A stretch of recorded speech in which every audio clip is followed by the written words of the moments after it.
Hi guys, வீட்லேயே குக்கரில் ஹெல்த்தியான கேக் எப்படி செய்யுதுன்னு பார்க்கலாமா? நான் காமிச்சிருக்க அளவில் செஞ்சீங்க அப்படின்னா ஃபுல் நாட்டு சக்கரை இருக்கும். இனிப்பு ரொம்ப கம்மியாக தான் இருக்கும். அது இல்லை கொஞ்சம் டேஸ்ட்டாகவும் வேணும், இனிப்பாகவும் வேணும் அப்படின்னா கொஞ்சம் பவுடர் சுகர் ஆட் பண்ணிக்கோங்க. ஆக்சுவலி இது வந்து இந்த புட்டிங் கேக்னு சொல்லுவாங்களா, ரவையில் பண்ணுவாங்களா, அந்த டைப்பில் பண்ணலாம்னு சொல்லி தான் எடுத்துருக்கிறேன்.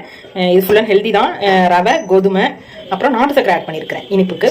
அது கூட பேக்கிங் பவுடர், பேக்கிங் சோடா, ரவையும் கோதுமையும் ஈக்குவல் இதாக எடுத்துகிட்டு நாட்டு சக்கரை இனிப்புக்கு ஏற்றப்பில் எடுத்துகிட்டு அப்புறம் பேக்கிங் சோடாவும் பேக்கிங் பவுடர் இதில் மிக்ஸ் பண்ணுறதுக்காக மில்க்கு, அது கூட பட்டர், முட்டை ஆட் பண்ணல, அதனால தயிர் ஆட் பண்ணியிருக்கேன். தயிர், மில்க், பட்டர், அது கூட தேங்காய் ஆட் பண்ணால் நல்லா வாசமாக இருக்கும். இதெல்லாம் ஆட் பண்ணியிருக்கேன். இதை வந்து பீட் பண்ணுறதுக்கு பதிலாக மிக்சியில் நல்லா அடிச்சுட்டு அதில் ஊற்றி மிக்ஸ் பண்ணால் இன்னும் நல்லாயிருக்கும். அதனால நான் பீட் பண்ணிட்டு வரேன், மிக்சியில் அடிச்சுட்டு வரேன்.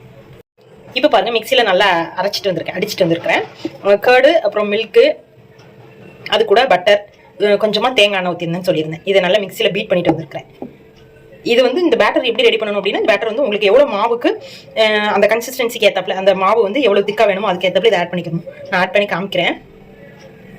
இப்போ பார்த்தீங்களா, இதில் வந்து நம்ம ரவை ஆட் பண்ணியிருக்கனால இது நம்ம பாலில் ஊற்றி கொஞ்சம் நேரம் கழிச்சு தான் நம்ம பேக்கிங் வைக்கணும். ஏன்னா அது ஊறும், அதுக்கப்புறம் கொஞ்சம் திக்காகும். நான் அரைச்சது கொஞ்சம் காணலன்னு கொஞ்சம் மில்க் ஆட் பண்ணியிருக்கேன். இப்போ பாருங்கள், நமக்கு அந்த இது கரெக்டாக வந்துருச்சு. இந்த கன்சிஸ்டன்சி உங்களுக்கு தேவையான அளவுக்கு மில்க் ஆட் பண்ணிக்கலாம். மில்க் ஆட் பண்ணி இதை எப்படி மிக்ஸ் பண்ணிட்டே வரணும்.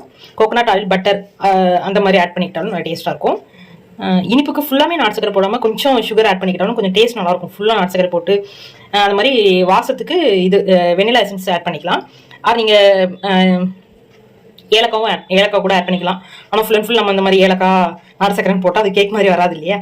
ஸோ நான் பாதி நாட்டு சக்கரை பாதி சுகர் ஆட் பண்ணியிருக்கிறேன். வாசத்துக்கு வந்து வெனிலா எசன்ஸ் தான் ஆட் பண்ணியிருக்கிறேன். டெக்கரேஷன் எப்படி இருக்குது? இந்த மாதிரி அடியில் கேக் டென்ல அடியில் க்ரீஸ் பண்ணிவிட்டு இந்த பட்டர் பேப்பர் போட்டு அதுக்கு மேலே மாவெல்லாம் ஊற்றி இந்த மாதிரி டெக்கரேஷன்ஸ்லாம் சாக்கோ சிப், அப்புறம் இந்த டுட்டி ஃப்ரூட்டி, இதெல்லாம் அப்பப்போ எப்போவுமே இருக்கும் வீட்டில்.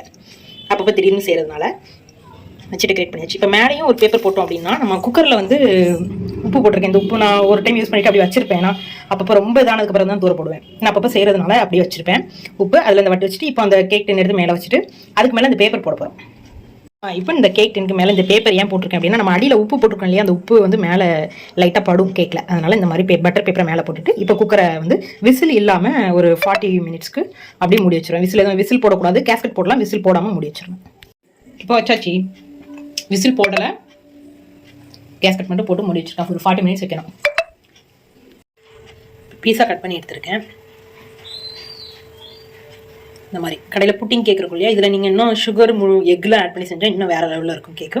இது எக் ஆட் பண்ணல, நாட்டு சர்க்கரையில் ஆட் பண்ணது, மைதா மாவும் கிடையாது, ரவையும் கோதுமை மாவில் செஞ்சது. நீங்கள் எக் ஆட் பண்ணிங்கன்னா இன்னும் ஃப்ளஃபியாக இருக்கும் கேக்கு.